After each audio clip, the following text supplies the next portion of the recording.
Hello there and welcome to the Card Grotto. Today I'm creating a die cutting focal point with Hero Arts dies.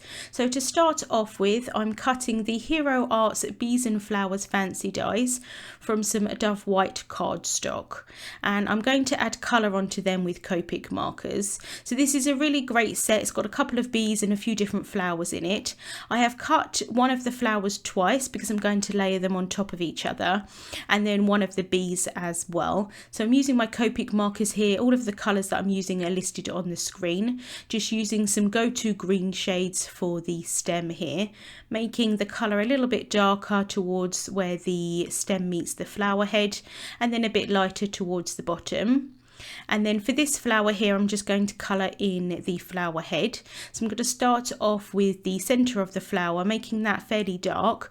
I want this flower to kind of look a bit like a daisy, and it's always difficult with white shades what colour you're going to add as your shading. I could have done some blues or some greys maybe. I decided to use yellows, purely because some of the colour of the centre of the flower would probably reflect onto the petals as well, so that's why I decided to use that.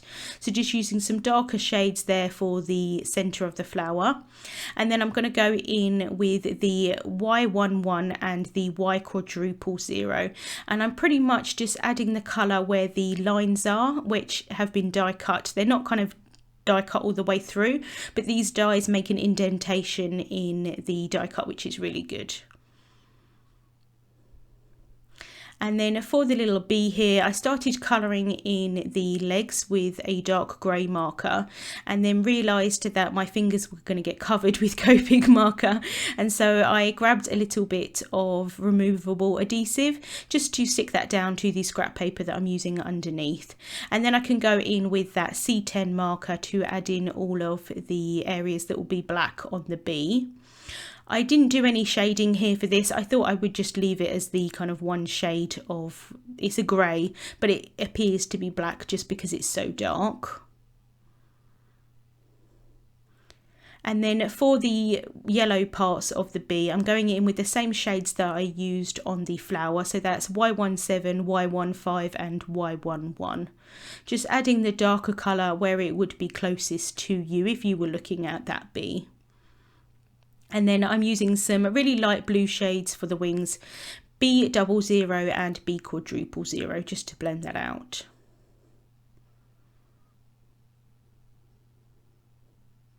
And then I'm just going to set those aside to dry. Before I do that, I'm just going to cut off the stem of this die cut here, just so that I can add it on top of the other one. And that's just going to add a little bit of dimension onto the card. So I'm going to let those dry before I adhere them together. Next, I'm taking the Hexagon Infinity dies from Hero Arts, and I've cut 3 of the smaller sizes from some more Dove White cardstock, and I'm going to add some colour onto those with the Pool Party Reactive ink. So as the name suggests, it does react with water. I originally thought maybe I would do the ink blending on some coloured cardstock so that I didn't have to ink blend as much as I am, but because I want that reaction with the water, I thought it would probably be better to have the white cardstock underneath. So unfortunately, I'm really bad at re-inking my ink pads, so this is taking me quite some time to get the colour onto these die cuts. I do need to go and re-ink my ink pad.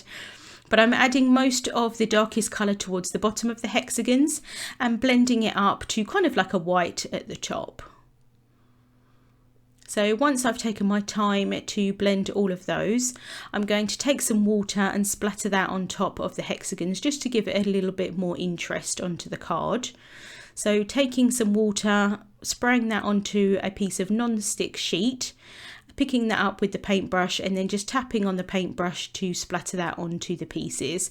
It's a little bit difficult here to see on camera because of the lighting. I apologise for that, but hopefully you can just about see the reaction on those hexagons. And then I'm going to set those aside to dry. While I'm doing that, I'm adding some precision glue onto the back of the flower head here. I like using liquid glue for this, so you've got a bit of wiggle room just to wiggle the 2 die cuts together, make sure that they're lined up correctly.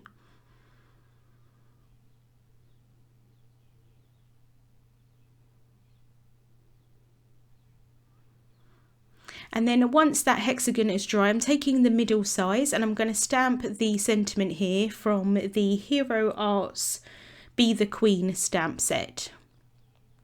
So I've added that into the mini MISTI here. I've added a bit more of that repositionable glue onto the back of that, just so that's going to stay in place.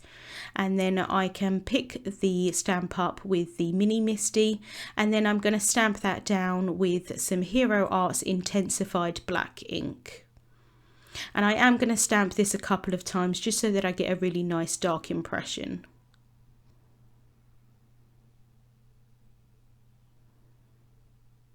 And then I do set that aside to dry as well.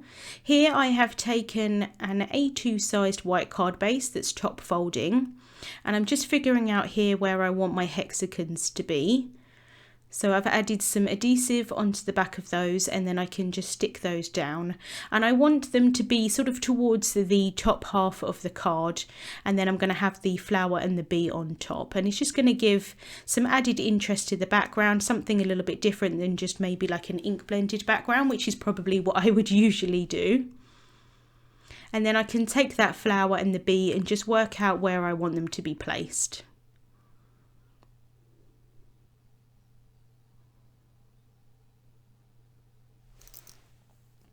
And then once I'm happy thinking where I want them to be placed, I'm going to add some more of that precision glue just onto the back of the flower.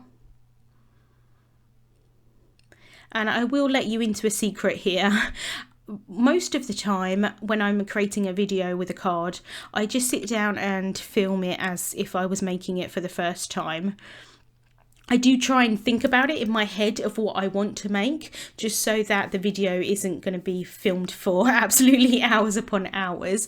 In this instance, I actually completely made the card in advance and I'm remaking it for the second time. But as I'm placing this flower down, I actually place it a little bit lower than my original card. And I have to be honest, I prefer the placement on my original card. Sometimes with clean and simple cards, if something's just slightly out, you do notice it quite a bit. Obviously, if I hadn't made the card in the first place, I'd never know and it would be fine. But because I'd already made it and I liked where the placement was, I'm not as keen on this one. But I'll show you at the end. It's a very, very slight difference between the two. I've added some thin foam tape onto the back of the bee here, and then I can just place that down so he looks like he's going towards the flower.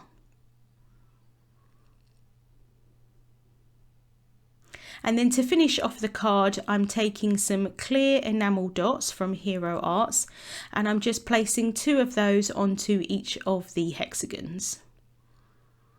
I have to be honest, I really struggled with my pokey tool here, or I think it's called a piercing tool. I tend to call it a poking tool or a pokey tool. I struggled a bit picking up these enamel dots with that. Finally got there in the end, and I think it just again adds a little bit of interest, and it kind of works with the splatters on the card as well. So the original one is on the right hand side. You can see that the flower is just slightly higher, really not very much, but I think I do prefer it slightly. Links to the products that I used will be in the description bar on YouTube and also over on my blog. Thank you so much for watching, and I'll see you soon.